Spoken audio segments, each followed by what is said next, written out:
Getting rid of old Claude conversations is a chore if you let them pile up, and most people do not know how to clean the slate quickly. By the end of this, your sidebar will look brand new, and I will share a hidden trick for keeping your workspace organized from the start.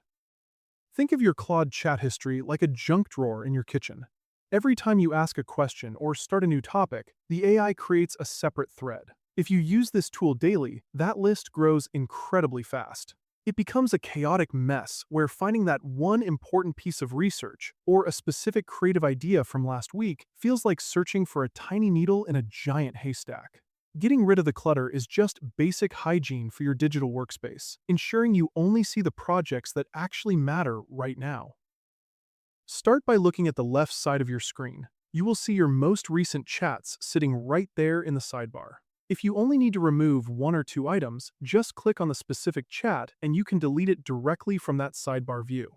If you want to wipe out more items, or if your full list is currently hidden, navigate to the Chats menu on the left side of the screen. This section displays your complete chat history.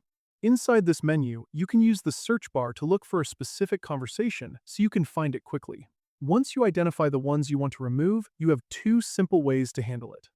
First, you can click the checkbox on the left of the chat title to select it. After you have selected every conversation you need to clear, just click the delete option to confirm the removal. Alternatively, you can save time by just hovering your mouse over the chat title itself. A delete icon will appear, and you just need to click it and confirm the action to wipe that specific thread away. It is a very simple process once you know exactly where those menus live. Here is that pro tip I promised. Instead of waiting until your sidebar is a total disaster, set a recurring calendar reminder to purge your history every Friday afternoon. This keeps your focus sharp for the new week and saves you from the headache of mass deleting 100 threads at once. If you want to know how to better organize your long-term projects to avoid needing as many separate chat threads, check out my next video on building modular prompt libraries.